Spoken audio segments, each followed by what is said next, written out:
Picture this. You're strapped into a carbon fiber survival cell, and you're screaming down a straightaway at, over 300 kilometers per hour. Right. You have your foot absolutely pinned to the floor. You're waiting for that absolute last microsecond to hit the brakes. And then, suddenly, without any warning, it feels like you've just driven into a pool of wet cement. Oh, yeah. Your car violently decelerates. But, you didn't touch the brakes. And the driver right behind you, they're still doing 300 kilometers per hour, closing that gap in a fraction of a second. Which is terrifying. It is. And this isn't some hypothetical scenario. This is the terrifying actual reality of Formula One right now. Behind closed doors, the sport is scrambling, like completely panicking, to fix a monumental crisis with the 2026 regulations. Yeah, they are. The clock is just ticking down to the Miami Grand Prix, and we are looking at a technical disaster that threatens not just the DNA of racing, but actual driver safety.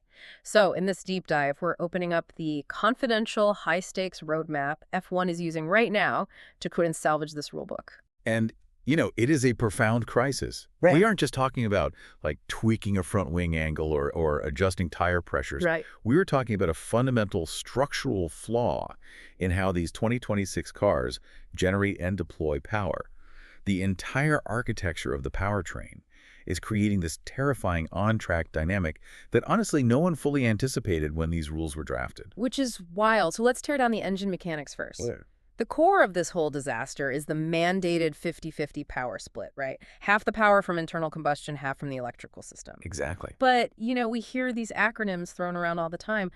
What is actually delivering that electrical power? Right. So the heavy lifter in this new era is the MGUK. That stands for Motor Generator Unit Dash Kinetic. Okay. Put simply, it's an electric motor connected to the rear axle. Under braking, it acts as a generator, harvesting the kinetic energy of the car, slowing down and storing it in a battery. Right, so it's charging. Yeah. And then on the straights, it acts as a motor, using that stored battery power to spin the rear wheels and give the car this massive speed boost. And a massive boost is, putting it lightly. The 2026 mandate requires that MGUK to generate 350 kilowatts. To put that in racing terms, that's about 475 horsepower purely from electricity. Which is just an astonishing amount of power. But here's where the fatal flaw comes in. It lies in what is actually feeding that 475 horsepower motor. It's paired with a surprisingly tiny 4 megajoule battery. Wait, really? Just 4 megajoules? Yes. Internal engineers are comparing the design philosophy to a 2000s era mobile phone. You have this massive, energy-hungry, brilliant screen, but you're powering it with a battery designed for a basic flip phone. It simply cannot sustain the output. But why build it that way, though? If you know you need a massive amount of power, why not just mandate a bigger battery? Because you're fighting the immutable laws of physics, specifically regarding weight and packaging. Lithium-ion technology has, energy density limits. Ah, right. It gets too heavy. Exactly. If you put a massive high-capacity battery into a Formula One car, the car becomes incredibly heavy. And these cars are already criticized for being the size and weight of small SUVs. Yeah, they're boats right now. They really are. So to keep the cars remotely agile and safe, the regulations severely limit the battery's physical size and weight, resulting in that tiny 4 megajoule capacity. The consequence is severe. At full throttle, that tiny battery is completely drained in just 11.4 seconds. 11.4 seconds. You can't even get halfway down the main straight at most circuits in 11.4 seconds. Not even close. So I was trying to picture what happens mechanically when that battery hits zero. And the best analogy I could come up with is riding a bicycle. Okay, let's hear it. Imagine you're sprinting uphill on a bike, giving it everything you've got. And suddenly, someone engages one of those old-school, heavy-friction dynamos against your tire to power a headlamp. Oh, wow. Yeah. The physical resistance is instant. It violently slows your momentum, even though your legs are still pedaling as hard as they can. That captures the mechanical reality perfectly. In Formula One engineering terms, this is called superclipping. Superclipping. Yeah. When that 4 megajoule battery runs out of juice at the end of a long straight, the system doesn't merely stop delivering the 475 horsepower. Right. The software dictates that the car must immediately start preparing for the next deployment zone. To do that, the MGUK instantly reverses its polarity. The physical electric motor stops driving the rear axle and turns into a high-resistance generator. Wow. Yeah, using the momentum of the rear wheels to aggressively suck energy back into the battery. While the driver still has the throttle pedal pinned to the floor. Yes, exactly. The driver is asking for maximum acceleration. But the hybrid system is applying massive mechanical braking resistance to the rear axle. The car practically hits an invisible wall. Which is where this moves from, a frustrating engineering problem to a severe safety hazard. I mean, if I hit an invisible wall on the highway, the person behind me is going to end up in my trunk. Exactly. And we actually have terrifying internal telemetry data from recent simulation runs that proves exactly how catastrophic this is. Yeah, tell them about Suzuka. Right. So during a virtual race session at Suzuka, Oliver Bierman was tracking behind Franco Colapinto. Colapinto's car exhausted its battery on a flat-out section and went into super clipping. Okay. His speed absolutely plummeted. Bierman, who still had a fraction of battery left, arrived behind him with a staggering 50-kilometer-per-hour speed differential. A 50-kilometer-per-hour difference when you're both supposedly going flat out. I mean, that is a recipe for a catastrophic 50G rear-end impact. It really is. The driver behind is simply not conditioned to expect the car in front to violently decelerate in the middle of a straightaway, without brake lights or any visual warning. Of course not. As currently simulated, the 2026 cars are fundamentally incompatible with close-quarters racing. So, if the cars are acting like this, how is a driver supposed to actually survive a lap? Because to hit the mandated regeneration targets, which are, somewhere around 8 to 9 megajoules of recovered energy per lap. Roughly 8 to 9. Right. So to hit that, they clearly can't drive like Formula One pilots anymore. They cannot. To survive a lap without draining the battery and getting swallowed up on the straights, drivers are being forced to adopt what is quietly being called a recharge driving style. A recharge driving style. Yeah. They're executing bizarre lift-and-coast maneuvers to an extreme degree. A driver will accelerate down a straight, but then completely lift off the throttle hundreds of meters before the actual braking zone. Wow. They just coast toward the corner, letting the MGUK harvest energy gradually rather than pushing to the absolute limit and suffering the violent shock of supercutting. See, I have to push back on the entire philosophy of this. Formula One is supposed to be the ultimate showcase of human and machine operating at the absolute limit of physical grip. Think about a qualifying lap. The most visceral, aggressive display of speed on the planet. Are they really going to be intentionally driving slowly into corners just to manage a spreadsheet of battery life? How is that Formula One? Well, that philosophical question is tearing the paddock apart as we speak.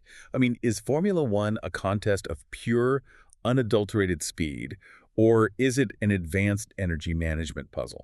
We're seeing a massive political civil war among the teams and drivers over this exact divide. Right. The drivers' reactions are completely polarized. You have world champions like Max Verstappen and Fernando Alonso, along with Lando Norris and Carlos Sainz, heavily criticizing this new dynamic.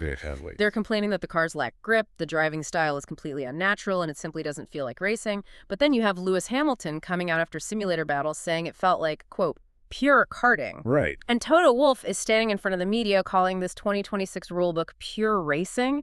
What is driving this massive disconnect? So, to understand the disconnect, you have to look past the driver quotes and look at the telemetry screens back at the factories. Oh, of course. In Formula One, every public statement is a calculated political maneuver. Your opinion on the regulations depends entirely on whether your team's current simulations are winning or losing. Follow the data. Exactly. If your engineering department has discovered a clever software trick to manage that 11.4 seconds of battery life slightly better than the competition, you're going to tell the world the rules are fantastic. And if not? If your engine department is struggling to balance the power unit, you are going to call the regulations a dangerous disaster. It all comes down to self-interest. Always. I mean, Toto Wolff is a master political operator. Yeah. Mercedes dominated the start of the 2014 hybrid era because they nailed the engine regulations before anyone else. Right. They had a huge head start. Right. So if Mercedes' internal data suggests they are ahead in the 2026 development race, of course he wants the rules to stay exactly as they are. Any change to the rule book introduces variables that could, erase their advantage. Sure. But even with the political posturing, the FIA and the technical chiefs clearly know the current state is untenable.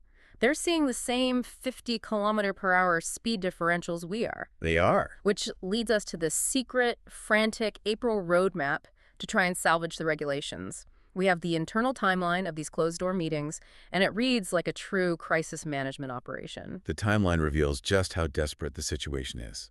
It kicked off on April 9th with a highly targeted technical meeting. There were no team bosses allowed in the room, no FIA president seeking photo ops. Just the engineer. Just the engineers. Purely the senior technical chiefs analyzing virtual simulations alongside real-world engine dyno data from testing facilities in Bahrain. They were staring directly at the raw data of the super clipping effect. Then, just days later on April 15th, they held a sporting regulations meeting. And this part absolutely blew my mind. Oh, the legal loophole. Yes. They weren't discussing point systems or track limits. They were meeting to forcefully unlock legal loopholes in Section B of the sporting code, just to give themselves the legal authority to push technical changes through. Yeah, Section B is basically the governance labyrinth of Formula One. It's a nightmare. It is. When a new set of regulations is agreed upon, it's locked behind layers of bureaucratic armor. This prevents teams from voting to change the rules mid-development just because they're losing. Right. Opening those regulations back up requires an astonishing amount of legal maneuvering. The fact that saving the on-track product required manipulating the foundational sporting code just to allow a technical tweak shows how paralyzed the system is. The sheer bureaucracy of it is staggering. But they managed to unlock the door, allowing them to start refining the actual technical band-aids on April 16th. Right. And all of this has been building up to the ultimate showdown, which is the April 20th deadline. All 11 team bosses, the FIA, the commercial rights holders, the FOM, and the 5 engine manufacturers have to sit at a table to vote. And the math required to pass anything is incredibly daunting. Yeah, they're attempting to pass these emergency fixes in time for the Miami Grand Prix. And to do that, they need a supermajority. A supermajority. Right. A simple majority vote won't cut it. They need 9 out of the 13 total core votes. In practical terms, that means achieving a complex, almost impossible split. 7 out of the 11 teams must agree, plus the FIA, plus the FOM, and on top of that, 4 out of the 5 engine manufacturers must sign off. Whoa. Getting that many fiercely competitive, self-interested entities to agree on changing an engine formula they've already spent hundreds of millions of dollars developing is a monumental task. All right, let's assume they get the votes. What are the actual strategic fixes they're throwing at the wall? We need to go through these technical band-aids because the first one honestly left me baffled. The clipping increase. Yeah. The proposal is to increase super clipping. They want to bump the regeneration limit while the driver is at full throttle from 200 kilowatts up to 350 kilowatts. Wait, we just established that clipping is the invisible wall violently slowing the cars down. How is the solution to increase the clipping power? I know, it sounds entirely counterintuitive. You're essentially asking the generator to bite down even harder on the rear axle. But there is a dark, brutal, mathematical logic to it. Okay, explain the math. Look at the total amount of energy the car absolutely has to recover. If you regenerate at the lower 200 kilowatt rate, the car suffers that violent, ugly speed drop for a long duration. Let's say 200 meters at the end of the straight. The driver is a sitting duck, crawling along while the cars behind are still at top speed. Right, they're vulnerable for a massive chunk of the track. Precisely. Now, if you crank that regeneration power up to 350 kilowatts, the physical resistance is much harsher, the initial deceleration is more violent, but you recover the required energy much faster. Ah, I see. Instead of the car suffering a speed drop for 200 meters, it violently drops speed for only 50 meters. The agony is sharper, but shorter. It condenses the vulnerable window. Right. It is absolutely a Band-Aid, not a cure, but the math suggests it might prevent those 50-kilometer-per-hour speed differentials from lasting long enough to cause a catastrophic crash. So they are literally just ripping the Band-Aid off faster so the pain doesn't last as long? That is wild. But if the initial deceleration is even more violent, is there a way to cushion the blow so the driver doesn't get whiplash? That brings up the second proposed fix. Changing the slew rate. Right, so the slew rate is the software parameter that controls the power delivery curve. In the current simulation, the power delivery is very binary. The electric motor delivers maximum power, and then at a certain speed, say 340 kilometers per hour, it hits the limit and abruptly shuts off. Bam, invisible wall. Bam! That instant transition creates a mechanical shockwave through the chassis. Changing the slew rate means reprogramming the software so the electric motor tapers off progressively. It gently ramps down the power curve before hitting top speed. This extends the battery life slightly and softens the transition into the clipping phase. It turns hitting a brick wall into hitting a very deep pool of water, still sudden, but manageable. Now, the third fix seems much more straightforward, lowering the target.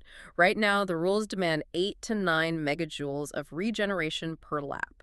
They're proposing dropping that requirement down to around 6 megajoules, Out of all the proposals, this is the most practical fix for the drivers in the cockpit. Yeah, it just makes sense. If the system only needs to recover 6 megajoules, the MGUK can harvest most of that naturally during normal braking zones for the corners. Oh, so no more weird coasting. Exactly. The drivers wouldn't have to contort their driving style. They could abandon the extreme lift and coast maneuvers and actually drive the cars somewhat naturally into the apex. The obvious trade-off is that less overall electrical energy means a slower lap time. But honestly, speed isn't the root issue here. I mean, Ayrton Senna's legendary 1988 McLaren was 10 to 15 seconds slower per lap than the current grid, and it looked like a rocket ship. Exactly. The problem is the racing dynamic, which leads us to the fourth fix, and this one sounds futuristic, but also incredibly risky. Active aero. So active aero involves giving the drivers the ability to open aerodynamic flaps on both the front and rear wings in various zones around the track. Not just in the designated DRS traits we have today. By opening these flaps, you drastically shed aerodynamic drag. Because less drag means the car cuts through the air easier, so the struggling, battery-depleted engine doesn't have to push as hard to keep the momentum going. Right. It acts as an aerodynamic mask for the engine's deficiency. But, and this is a massive, but this comes with a terrifying level of risk. Oh yeah, you mentioned a test. Yeah, a Formula One car relies entirely on that aerodynamic drag, the downforce, to stay glued to the asphalt. We saw a stark example of this danger during a test session at Suzuka a year ago. Jack Doohan was in an Alpine, and he attempted to take the high-speed turn 1 with the rear wing flap locked open. Oh. Without that crucial downforce pressing the rear tires into the track, the car instantly lost all grip and snapped into the wall. That's terrifying. It is. If you give drivers the freedom to open aerodynamic flaps to save battery life, human nature guarantees someone is going to try to keep those flaps open through a high-speed corner, and the consequences could be disastrous. We're talking about active aero, aggressive slew rates, ripping off the energy band-aid. I mean, all of these are incredibly complex workarounds for a very simple problem. So I have to ask the obvious question. Go for it. Why not just change the engine formula? If the battery is fundamentally too small for 50% electric mandate, why not make the electric motor less powerful? Drop the split to 60-40 or 80% combustion and 20% electric so the battery actually lasts the whole lap. Because you run headfirst into the ultimate reality of Formula One. It's not just a sport. It's a multi-billion-dollar global business. Yeah. That 50-50 hybrid split was not engineered purely to create the best on-track racing product. It was a marketing and corporate golden ticket. It was the bait used to lure the massive automotive manufacturers. Exactly the case. That specific 50-50 ratio, with its heavy emphasis on electrical innovation, is the entire reason automotive giants like Audi, Ford, and Honda agreed to enter or return to the sport in 2026. Right. They want to develop high-output electric hybrid technology on the racetrack that they can eventually market to consumers in road cars. Yeah. Admitting that the 50-50 split is a fundamental engineering failure would be a devastating public relations defeat for the FIA and an unacceptable backtrack for those billion-dollar brands. So no matter how much the drivers complain about lift and coast or how much the fans want it, Mercedes, Audi, and Ford are not going to suddenly scrap billions of dollars in research and development to build screaming, old-school V10 engines just because we're nostalgic for the noise. They are not. The corporate investment is already locked in. The 50-50 split is politically and financially sacred. The FIA cannot walk it back to an 80-20 split without essentially breaching the conceptual contract they signed with these manufacturers. If they change the core formula now, those manufacturers might simply walk away from the sport. Wow. So with the core formula locked in and the Miami deadline looming, what is the actual outlook here? Are we going to see a revolution in how these cars operate?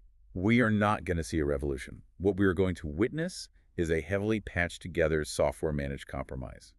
They'll implement the slew rate changes to soften the blow, they'll tweak the aero regulations as much as they safely can, and they'll force the team's engineering departments to figure out the rest. Leave it to the engineers. Yeah, and history tells us that eventually the teams will figure out the energy management. The aerodynamic concepts will evolve to suit the new, strange power delivery, and the racing will stabilize. It sounds eerily similar to the dawn of the turbo hybrid era in 2014. It is the perfect historical parallel. The introduction of the V6 turbo hybrids in 2014 was incredibly ugly. The cars sounded terrible compared to the old V8s, the power units were incredibly unreliable, and the driving dynamics were clunky. Everyone complained. Everyone in the paddock complained. But Formula One is a crucible of the world's greatest engineering talent. Within a few short years, they optimized the hybrid systems, recovered the lost downforce, and we eventually saw some of the fastest, most incredible racing in the sport's history. So they'll fix it. They will solve this 2026 crisis. But the interim period is going to be messy, political, and potentially dangerous. It always comes down to playing the hand you're dealt, no matter how flawed the deck is. The cars might be slower out of the gate, they will definitely sound different, and the drivers are going to have to adapt to a completely alien way of attacking a circuit. But at the end of the day, it's still about who can navigate those complex limitations faster than the guy lined up next to them. Right, the parameters of the puzzle change, but the ultimate objective, crossing the finish line first, remains exactly the same. And that leaves us with something really fascinating to think about as this Miami deadline approaches and the vote takes place. We started this deep dive by talking about the pure, visceral image of a driver, foot pinned to the floor, trusting their human instinct at the absolute limit of physical grip. But if the pinnacle of motorsport is now becoming entirely dictated by software algorithms, slew rates, and extreme battery management, at what point does the driver stop being a racer and start being an energy accountant?